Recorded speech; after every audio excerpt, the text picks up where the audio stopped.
Hey everybody, welcome back to Overland, Florida. I'm Kevin. Today I'm going to be reviewing this Kugoo electric scooter. So when Kugoo first reached out to send me the scooter, I didn't really know what to expect. I thought it was going to be just a really cheaply built scooter. So there's two 8-inch rubber-filled tires. They're actually really grippy. I've ridden this grass, dirt, concrete, asphalt. We've ridden it through water puddles in the rain. We've pretty much put this through as much as we can in Florida. Pretty much everything but snow, which I don't think you'd really want to ride it much in the snow and ice anyway. But the tires are really grippy. It does have full suspension. It has a shock in the rear, and it has a shock up here in the front fork. You have a rear foot brake, and it also has a electric front brake that is operated right here with this little lever right there. So, and the front wheel is where the motor is. It's a 350 watt motor, and it's pretty torquey. So not only have I been riding this, Katie's been riding it, my friends have been riding it. It's always charged and in the garage, so anytime I have people come to the house, I'm like, hey, you guys have to try out this cool scooter. So I've had quite a few different people on it. Everyone's found it really easy to use. There are 3 speed modes, and I'll show you guys how to change the speed modes here in a second. So the first speed mode is going to be 5 miles an hour, then you can change it to 9, and then you can change it to 15 miles an hour. Supposedly it has about a 15-mile range, and I've gotten about 12 to 13 before it gets pretty close to dying. So it's pretty accurate with the 15 and 15. So one good thing about this board is it is very visible even during the day and especially at night. I'm gonna turn it on real quick. As you can see right here, it's got a really bright LED light in the front on both sides, and then also in the rear it's got some bright LED lights, and it even has tail lights, so when you hit the brakes the lights flash. So I thought that was pretty cool. One thing I would change is I think I would put like amber or white lights in the front, just because red is associated with like the rear of a vehicle, so I wouldn't put red on the front. But that's the only thing I would change about the lights. They are really bright. There is a headlight right here. Now if you push this twice really quick, it'll turn on the headlight. Do it again, it turns it off. Now this audible noise is the most annoying thing about the scooter. And again, you got shocks in the front, you got a little splash guard right here. You got a kickstand that folds up smooth. As you can see, the bottom of this is smooth. You can see right here on this side, there's the shock in the rear. You got the foot brake right here, got the electric brake right up here, got a little hook for a little bag. If you go to Publix and get a pub sub, which is what I plan on doing, you can hang your little bag right there with your sub on it. This is pretty much all the features down here. I'm gonna take it off this bench right here and show you guys what's up on the handlebars. So I'm gonna hold the power button for a second and turn it on. It's gonna make that annoying noise. Got the speedometer right here in the center. Up here, this 3 indicates that it's on the 3rd power level, which means it goes up to 15 miles an hour. You got your battery readout right here. I got 3 bars of power. This is gonna be your throttle right here, so you're just gonna push this down all the way for full speed.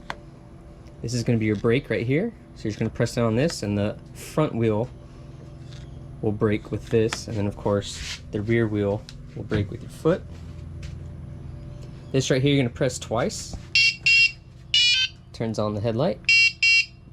Twice again it turns it off. One really nice feature about the scooter is it totally folds up, so I'm going to show you guys how to fold this up real quick. So on both sides of the handlebars right here, you got a little red ring. You're just going to roll this forward, and then you're going to pull the handlebar out. It's going to hang down just like this. Do the same thing with this side. Roll that forward, pull it out. It's kind of hard with one hand.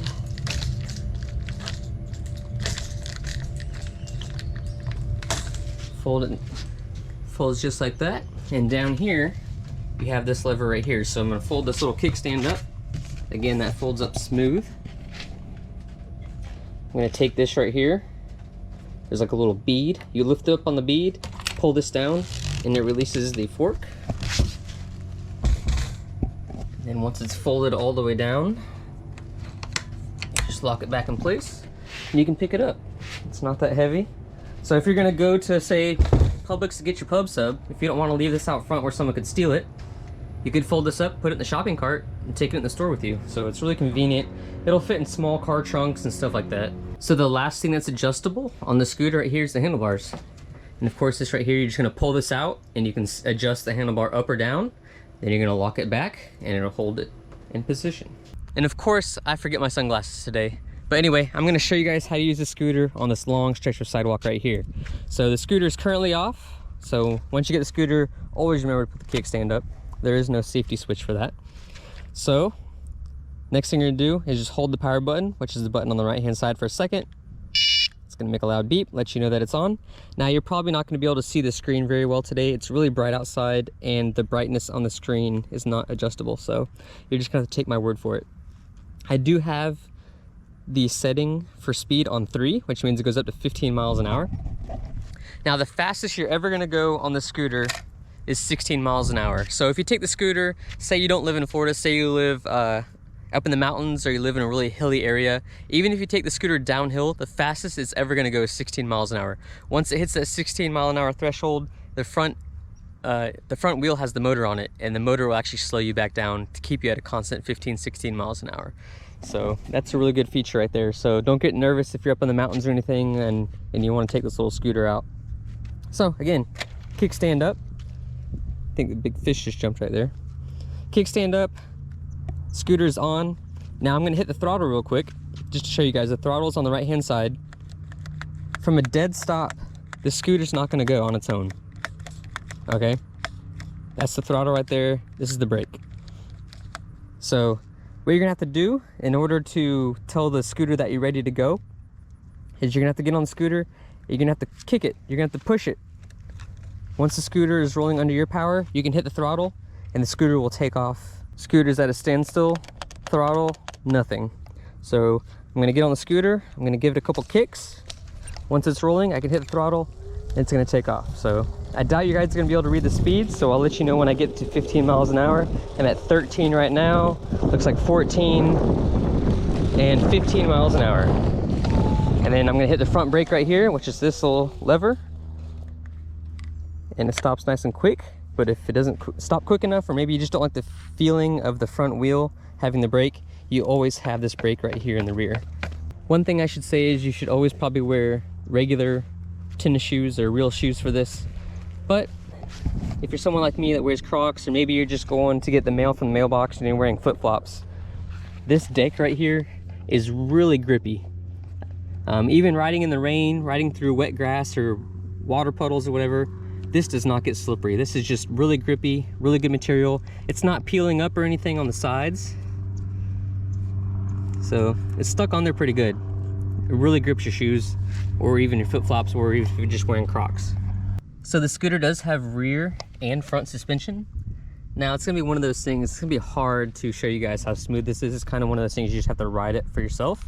But what I'm gonna do is I'm gonna take it over these little intersections over here, and maybe it'll show you guys how smooth the board is on my feet. Put the kickstand up, hit the throttle.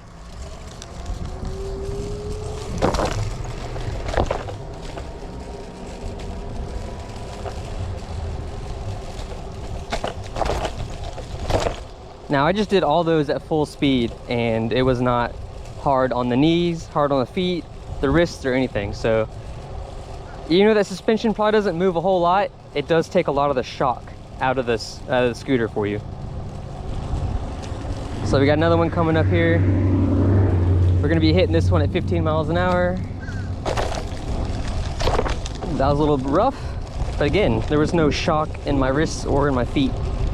So I told you guys in the beginning there was something really annoying about the scooter. It'd probably be the only thing I would change besides the lights, and it is finally doing it. So I've been riding the scooter all over the neighborhood, trying to get the battery low enough for you guys. So now the first time I experienced this, I was going around Lake Hollingsworth in Lakeland, which is a really popular lake for joggers, runners, walkers, all kinds of things.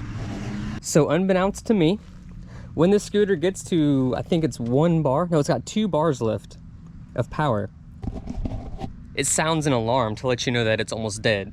But this alarm goes off like every 3 seconds, and it's just a really loud beep. So the whole time I'm going around this lake, passing all these joggers, walkers, and stuff like that, it's just beep, beep, beep, beep. So it almost seemed like I was just being really rude or annoying by just blowing the horn behind all these people that are walking, and it really wasn't the case. So I went as fast as I could back to the truck so I wouldn't be annoying anybody. But it is very annoying to not just the other people jogging, but the person actually riding the scooter. So I'm gonna get back on the scooter, and I probably have about 3/4 of a mile back to the house, and it's gonna be beeping this whole time. So I'm gonna show you guys just how annoying it really is.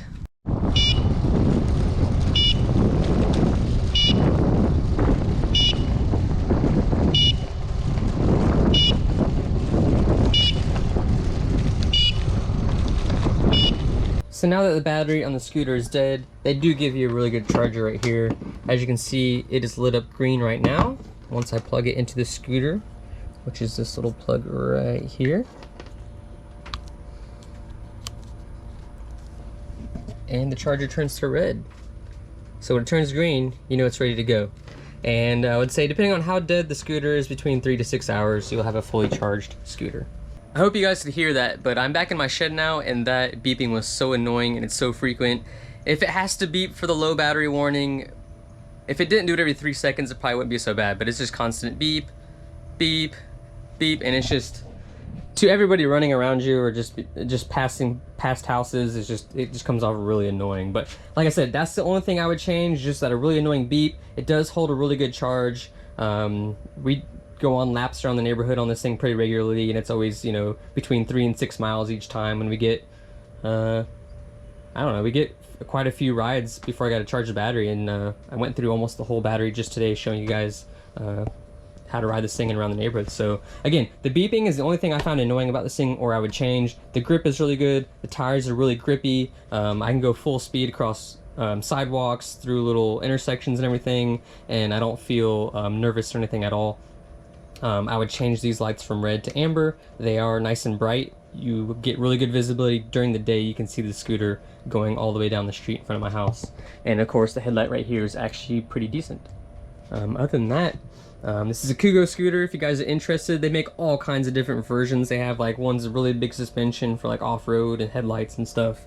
And they make this one right here, which is more of just a generic adult scooter you can just take around, maybe take downtown, or if you want to go camping, or if you're going to be staying in a hotel and a motel and you don't want to have to pay for parking and everything, you can just take a little scooter around. So they retail for about 350 bucks, which is actually really reasonable when you start looking at other scooter brands.